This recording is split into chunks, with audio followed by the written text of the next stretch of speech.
On the Fringe with Dan RadioStyle. Hope everybody out there is having themselves a great day. We have an insane amount of news, and I think it's good. We've got a lot to suggest that this is far from over. I know the public or the press has called this. I know that they think that this is over and done with. I've even talked to some of my harder-leaning left friends, and they are just absolutely dumbfounded by anyone that thinks anything other than this is in the bag for Biden. There is a lot of information out there to suggest it's far from over. And there's also a lot of information out there that, one's going to surprise you, two, is going to show what kind of shenanigans have been happening, and three, it's coming down to the fact that this is going to go to the courts, period. Period. End of story. This is going to go to the courts. There's no way it won't. So let's get into some of the interesting things I found, and believe me, there is quite a bit. One of the very interesting things to keep in mind, and this probably was not an accident, but 3 Supreme Court justices were actually on the Bush legal team from the 2000 election, the infamous Bush and Gore election, that the whole hanging chads and all that crazy nonsense. These 3 guys were in there. The 3 attorneys above is Roberts, Kavanaugh, and Coney Barrett. So interesting that here they are now sitting on the Supreme Court when we're going to have a second round of something very similar. Also in the national file, talking about how Wisconsin election clerks tampered with thousands of ballots. There was an eyewitness report of numerous acts of ballot tampering and vote fraud that are pouring in from all sorts of battleground states, including Wisconsin, where poll workers altered absentee ballots. Now, how many? Don't know. But these are the things that we need to look into. Graham, he's calling on the DOJ to probe Pennsylvania's mail-in ballot backdating scheme. This was, there was an eyewitness that came through. He talked to a guy from Veritas, Project Veritas. And once he spoke to them and kind of said, here's all the things that were happening, they were actually finding out that this individual, who was the whistleblower, was told by his supervisor to backdate the mailing, the postage stamp for the day prior, so they could take all these ballots that were mailed the day after and stamp them as if they were mailed the day before. That's full-blown fraud, no question about it. Again, another reason why we need to look into this. Detroit ballot counters appeared to be counting Xerox copies as military ballots. So they had copies apparently coming in, and this eyewitness is explaining why Democrat vote counting supervisors covered the official windows with pizza boxes and didn't want people to see why. Well, that's why. This person actually snuck in on 2 different occasions and was able to at least make some assessments based off of what she was seeing. Now, again, is this true? Is this false? We don't know for sure. But if anyone says, there's no stories, it's just a bunch of hooey. No, that's not true. We've got lots of stories. Trump Latino supporters in Florida are gathering to demand fair elections. Florida people are pissed off. A lot of the Cubans and the Latinos down there that were pro-Trump, and there were many of them, are extremely upset with the way things have played out. One more example of how there's a lot of people that are having a hard time trusting right now. Also in Pennsylvania, they've managed to make the news in a number of cases. They apparently had about 100,000 provisional ballots, and they started counting them yesterday. I'm not sure how far along they've gotten into that. And what a provisional ballot is, say, for example, you're registered to vote over in polling place A, and for whatever reason, polling place A is nowhere near you. You happen to be somewhere else. You forgot where you were supposed to go, whatever, and you show up at polling place B, and you're like, hey, I'm here. My name's Dan. I want to vote. And they're like, oh, we don't see you on our list. And he's like, oh, crap. Well, can I vote anyway? And they'll go, sure, we'll give you a provisional ballot. There's 100,000 of those, and apparently they were putting those off to the last minute to count. Be curious to see, but those are typically from the day of the election, which very strongly could swing towards Trump. Again, more questions are being asked.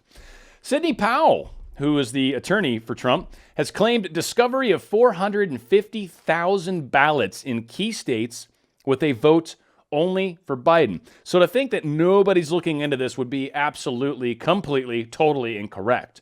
There are a lot of people looking into this, and they are finding all sorts of anomalies, all sorts of things that don't add up the way that we've been told they add up. Let's hear what Sidney Powell has to say when she was talking to Marie Bartiromo over, I think, Sunday or Saturday. I think it was Sunday. Walk us through what has taken place Maria. here as you see it. Yes, there has been a massive and coordinated effort to steal this election from we, the people of the United States of America, to delegitimize and destroy votes for Donald Trump, to manufacture votes for Joe Biden. They have done it in every way imaginable, from having dead people vote in massive numbers to absolutely fraudulently creating ballots that exist only voting for Biden. We've identified at least 450,000 ballots in the key states that miraculously only have a mark for Joe Biden on them and no other candidate. If you look at Florida, where things were done right, you can see that that's how the rest of the country should have gone. But they also used an algorithm to calculate the votes they would need to flip, and they used the computers to flip those votes from from Trump to Biden, and from other Republican candidates to their competitors also. I think Doug Collins had the race stolen from him. I think John James had his race stolen from him. It wasn't just President Trump. There were many people affected by this.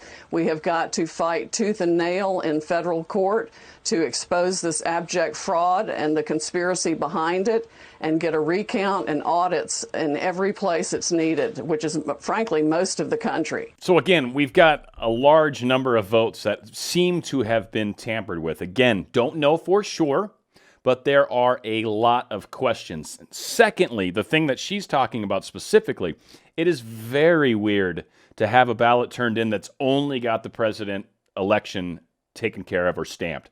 That's weird. That's weird. Normally that wouldn't happen. It can, but for it to happen as many times as they're seeing reeks of sabotage or reeks of somebody messing with stuff, it doesn't pass the stink test. Let's put it that way. So again, Sidney Powell is calling out all sorts of interesting facts as well. Something else that demonstrates what is going in and how the media is in cahoots with the deep state, obviously, but it's being demonstrated here. And this one, Sandra Smith, the daytime people. I like this Trey guy, and generally he's pretty cool. This Sandra chick is so deep state, it's unreal. But whatever the case is, let's go ahead and see how this plays out. And this is really funny because she's just dumbfounded that anyone's questioning their narrative. What do you mean? We're the news. We tell you what happened, not the other way around. Well, we don't trust you, news. Just because CNN says, or even Fox News says that somebody's president doesn't make them president. So I think everybody wants to know that this was done properly and legally. What is happening? Trace, we've called it. And I think we have to look into every one of these concerns. Yeah. Wait, what? We already called it, didn't we, Trey? Like, how is anyone questioning that? That's impossible. We're the news. We're right. No, you're not. And you guys are part of the deep state, and you're not right. It is not decided by the media. The elections are decided by the Electoral College casting their vote and turning that in December 14th or something like that, right? Sometime in mid-December. That's when the votes have to be turned in. That has not happened yet. We're still waiting, I think, for some places to finish counting so we can continue the legal process. But again, here's Fox News that's just dumbfounded that anyone would actually question their narrative. And again, their narrative is a joke. Something else that's somewhat indicative of the fact that, no, the Trump administration is not playing any of these games. They refuse to give the funding to the Biden transition team. The Trump admin or administration has basically said, no, not until the elections are decided. We're not giving you a dime for this transition team that you so desperately want. Because again, they want to begin the process. They've already called and contacted. We've heard from some of the countries in Europe. We've heard from a few places. And they want to make sure that they go ahead and get the ball rolling. Problem is, it hasn't been called yet. I know the news called it, but the physical, real calling, the one that actually matters, has not happened. And there are gobs of questions around all sorts of things that do not seem appropriate, and we're finding more out. Another interesting turn of events, Defense Secretary Mark Esper, fired, gone, toasties, see ya, wouldn't want to be ya. He has been dropped. Apparently, he was talking about the National Guard going out and defending these cities without weapons. I think that was enough right there for Trump to say, yeah, you're out of here. Sorry, buddy. Too bad, so sad. So they've gotten rid of Esper, and they have named Christopher Miller as the new director of National Counterterrorism Center.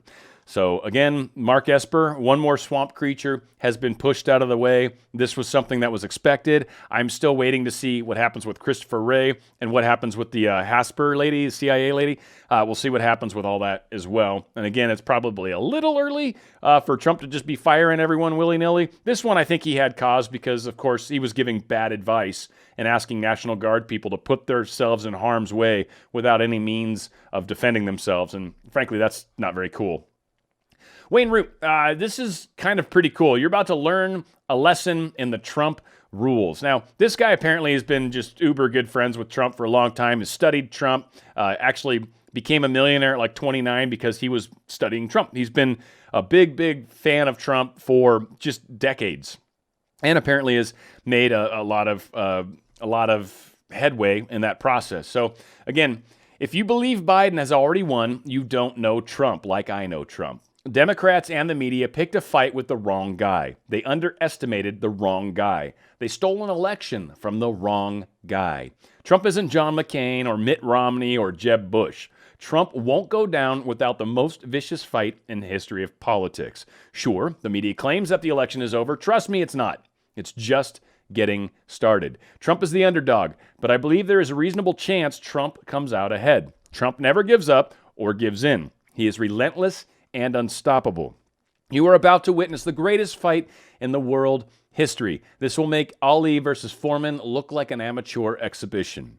Trump loves coming back from the dead. He considers it the ultimate challenge. Trump is the Roadrunner versus Wile E. Coyote. Beep, beep. No matter how bad it looks, never bet against Trump. So he sees a clear path to victory. I know Trump sees it too. With Alaska in the bag, Trump has 217 electoral votes. With North Carolina in his column within days, Trump has 232.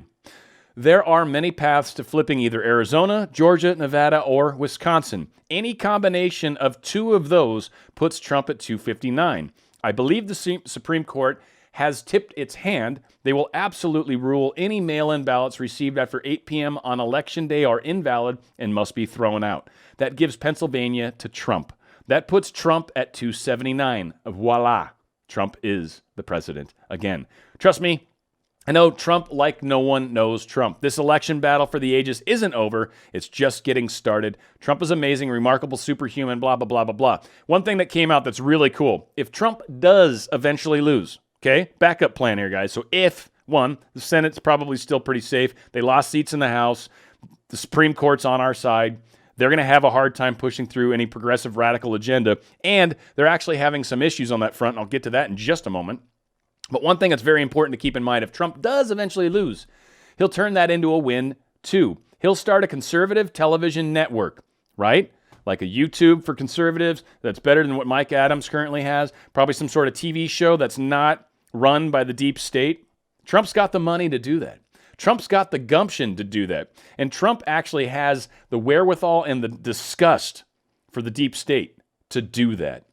And I'll tell you what, I know a lot of us will end up over there and probably be very happy we did. And of course, what's going to be funny, if a conservative network is created, the liberals are going to need to get a part of that. They're going to want to be a part of that because it's going to drive them insane that nobody's on their platforms to give crap to. The liberals need something to get freaked out about, get angry about. That is what motivates them. Without any sort of anger, without any sort of concerns, without any sort of any of that, it becomes really hard for them to function. They don't know what to do. They don't know what to do unless they've got some anger in their heart that's pushing them forward. Something that's also interesting, Russia.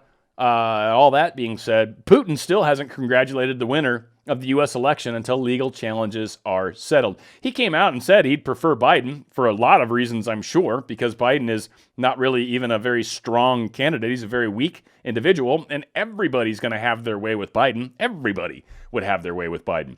So Putin is not even coming out and saying, good job, Biden. No. I think Putin knows what's really up. And it wouldn't surprise me at all if he's chit-chatted a couple times with Trump and he's basically like, look, I got your back. I as much as everyone thinks that Russia, and Putin's bad and all that. I don't know. I don't know if I fully buy that, but whatever the case is, I think right now it's safe to say that Russia, China, Iran, people that we should be very leery of and certainly be careful what information we get from them and how much we actually trust that.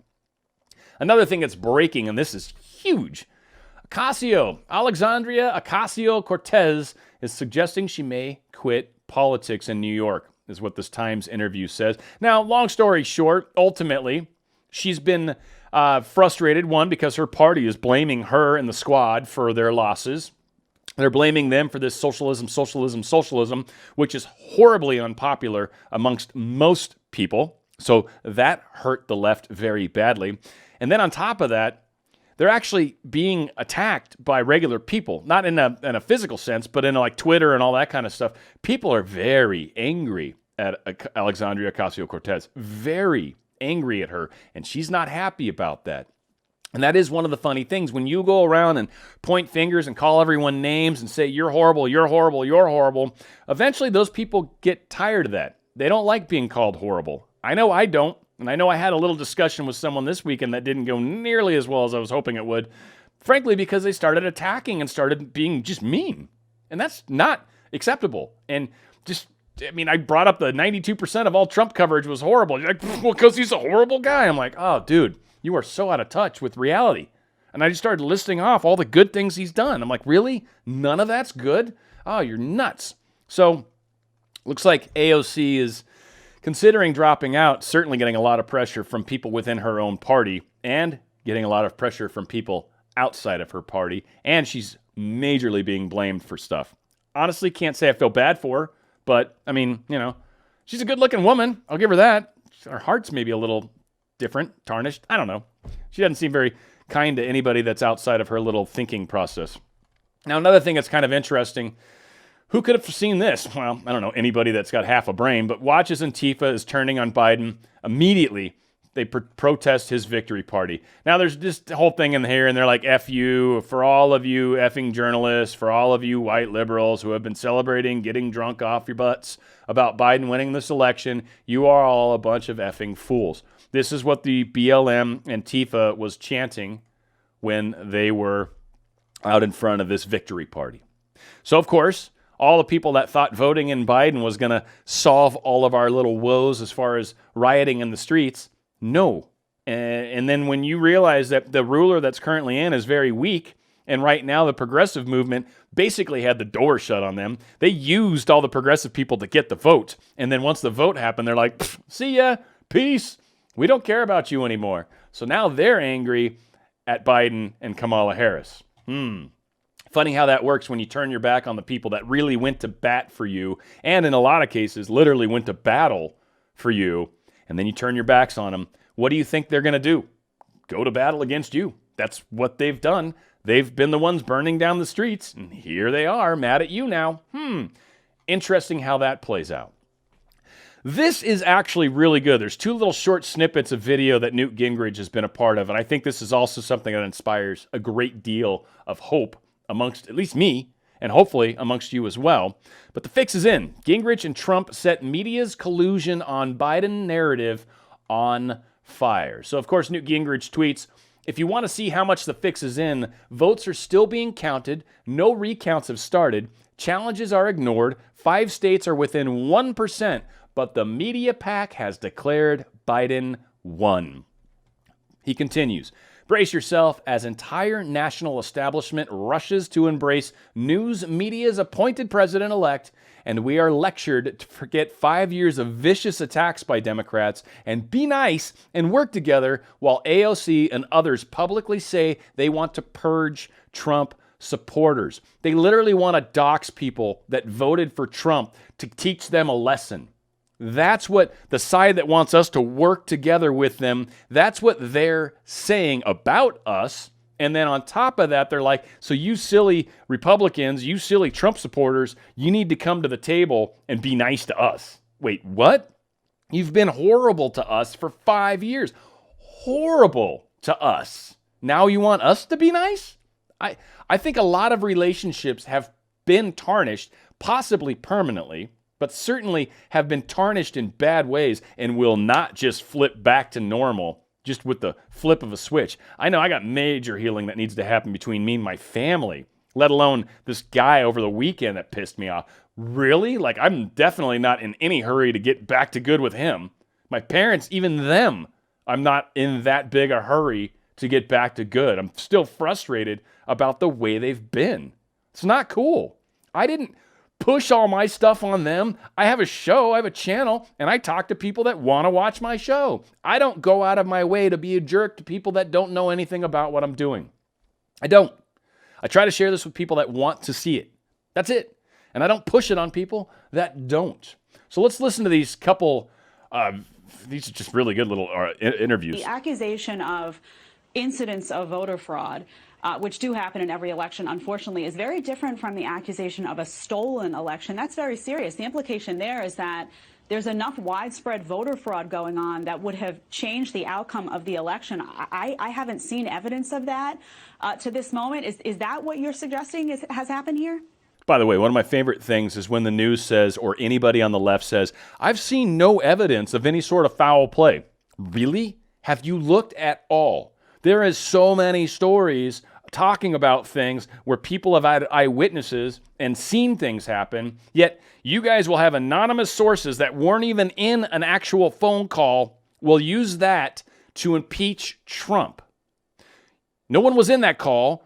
They've made it up. It was an anonymous source. They weren't even correct about the facts. And then Trump finally releases the actual call, the dialogue of the call, and it turned their whole narrative on their face. These are the people that are saying, I don't see any evidence whatsoever of any bad stuff happening. What are you talking about? Oh, God, help us.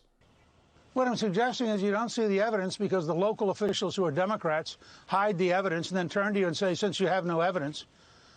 So they say, oh, we let the poll watchers in the building. That's right. But they kept them far enough away they couldn't see anything. And I think I can show you case after case. It happened magically at almost exactly the same moment on election night that a series of key states quit counting, almost as though they were coordinating what they were doing. And then it happened a few hours later, about 4 in the morning, that they had huge data dumps of Biden votes. Now, I don't know how do you prove that without really having to get the FBI directly involved? And given the FBI for the last 4 years, why would you trust them? The entire deep state has tried to destroy Trump for 4 years. We know it now as a fact. We know that how hard they worked to undermine him. And I think if you're a typical Trump supporter, you regard this as an effort by people on the left to do everything they can at every level, including the news media. The news media is 93% anti-Trump. Why would we take seriously the news media anointing Biden? Yeah, I mean, this is not a coronation. We have a legal process. We get to have recounts. We get to verify things. We get to go to court. None of this is over till that entire process has been followed. I got to say, too, this is the morning group on Fox. I like these guys on the weekends. The morning group on the weekends. This guy here, second from the right, I guess, major patriot, without a doubt. This guy over here on the left, I love him. I don't know if he's ever done any service. I don't think so. But he's super tight with this other dude. And this lady, Jedediah, normally she's pretty good, and she actually plays pretty good in the middle of them. But in this case, she's asking the Fox question that she has to ask. It was probably scripted on the screen for her. Not that I'm making excuses for her, but it is kind of the way the game is played, and so sometimes understanding the way the game is played is very helpful in understanding how we can fight the game. They continue on. Newt's got some more great stuff. Let's continue on with him. I mean, the fact is we believe in Philadelphia, in Detroit, in Milwaukee, in Arizona. I suspect they're going to try to steal North Carolina next, in Fulton County, Georgia. We believe these people are thieves. We believe the machines are corrupt. The big city machines are corrupt. We think this is an election, and interestingly, Patrick Basham, who's the most accurate pollster, he's British, wrote in a British paper this morning that this clearly was a stolen election, that it's impossible to imagine that Biden outran Obama in some of these states. And he said, if you look at places like Cleveland or Chicago or New York, none of this happened. But where it mattered, they stole what they had to steal, and I think that they have a big mountain to climb if they think they're going to get most, some Republicans will frankly run up and accommodate them and be nice and hope that the media likes them. But the base of the Republican Party is going to really want us to remember Nancy Pelosi and to offer them the same level of cooperation that Pelosi for 4 years offered the president. Exactly. It's laughable to believe that there'll be some sort of clean slate of unity at this point after what was done to President Trump. But speak to those Trump supporters, not the Republicans, like you said, that want to live in the warm glow of the establishment media, but supporters who do feel like this election was stolen and they feel like the count needs to continue. What's the approach going forward for those people? Well, I think the first approach is to say, anyone you run across, as I have, for example, we just had our ambassador to Denmark tweeted out that her husband's been dead for 5 years. She just got a ballot from Los Angeles for him to vote. She voted in Pennsylvania, and her vote, when she checked last night, still hasn't been counted. So I would say, first of all, in the immediate future, find every example you can of some kind of polling discrepancy, some kind of inaccuracy, somebody who was turned away. We just learned that in Maricopa County, Arizona, they were taking the Trump voters who had to fix their ballot, telling them to press a green button so that it would be counted. But the green button, in fact, discounted it. So they're now arguing over recounting a whole wave of things where the poll workers deliberately were destroying Republican ballots. And I think you find this in county after county. So again, a lot of concerns around all of the information that's being gathered as things have began to unfold. Got poll workers that are giving bad advice, the infamous Sharpies that were handed out in Arizona that didn't properly scan, that Arizona's now looking into. We've had a lot of interesting situations in battleground states only. And again, that's one of the key points that's funny. New York surprisingly was a way higher vote tally for the Republicans, way higher than normal, like surprisingly so, and it freaked them out. Now, did the Republicans win in New York? No, but their percentages were way higher than ever before, and the same with California. They didn't try to put the fix in these states because they didn't have to. They put the fix in the battleground states. And, coincidentally, from the last 2 videos I've done, the battleground states is where they truly focused their efforts with a lot of the technology that has been out there. So more information's coming, and just last, a couple quick things. They were talking about this Benford's Law. It's a mathematics thing. It has to do with the way numbers progress, and the first number of any set of data, typically the way it works is there's more ones as the first number, and then 2s are next, and 9s are typically the smallest amount of the first digit of numbers. It's very confusing trying to understand it, but what we have understood about it is that almost always natural order, natural numbers, natural graphs do not violate Benford's laws. In fact, all of them basically support it, and they typically get this sort of downward angled trend. What happened with Joe Biden's numbers is we get this weird bumpity bump, which is completely weird. Never happens in nature. Doesn't happen in elections. Like just any sort of natural, the more you get more data, the data set gets larger and larger and larger. It fits Benford's law more and more and more. Take a small subset of data, doesn't fit Benford's law as well. Quintuple that size of data, and now all of a sudden it starts to look a lot like Benford's law. It's just the way that the numbers tend to look. And as we've gotten more numbers for Biden, all that's done is actually made his numbers look less like the Benford law, which definitely indicates something is amiss. That is why they came up with this. This was one of the easiest ways I think they originally came up with it to look at a 2009 Iranian election and to be able to figure out whether it was cheating or not. And they saw some patterns that didn't seem to match this. So there are a lot of things that are definitely looking strange. Legal is the only place where this is going to go. And ultimately, as I said, the Supreme Court is going to decide this. And gee whiz, 3 of the members of the Supreme Court were on the legal team supporting Bush back in 2000. And we all remember Bush won back in 2000. Otherwise, the inconvenient truth would be the living motto that we are all living and breathing by. It's Gore's little thing, if you don't remember. That being said, I think we've come a long way.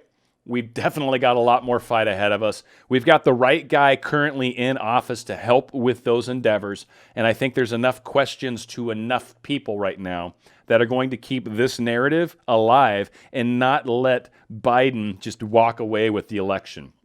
That ain't going to happen. There's too many people that see something wrong. Too many people that don't agree with what's happening. Too many people are eyewitnesses to problems. Too many people have seen things that don't work.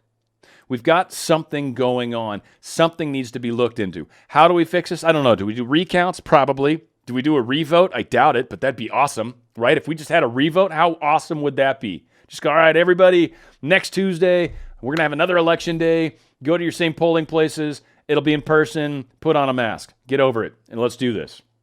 So we'll see how the game is played and how it plays out. But I'll tell you, it's not over, and I haven't heard the overweight lady start to warm up her voice even yet. She might want to get on stage, but the singing has not begun. Remember to stay strong with each other. Remember to stay strong with the facts and the information that's going on. Don't just talk emotional arguments. Pull up facts. When people say there's no evidence, present some evidence to them. There's a lot of evidence, so you shouldn't have to have a hard time finding it. It's important that we stay together on this, folks. We've got a bumpy road ahead, and we will get through this. And there is a lot of us that are supporting this effort. Remember the most important mantra that we've been living by for a number of months now. Where we go one, we go all. It's on the Fringe with Dan RadioStyle.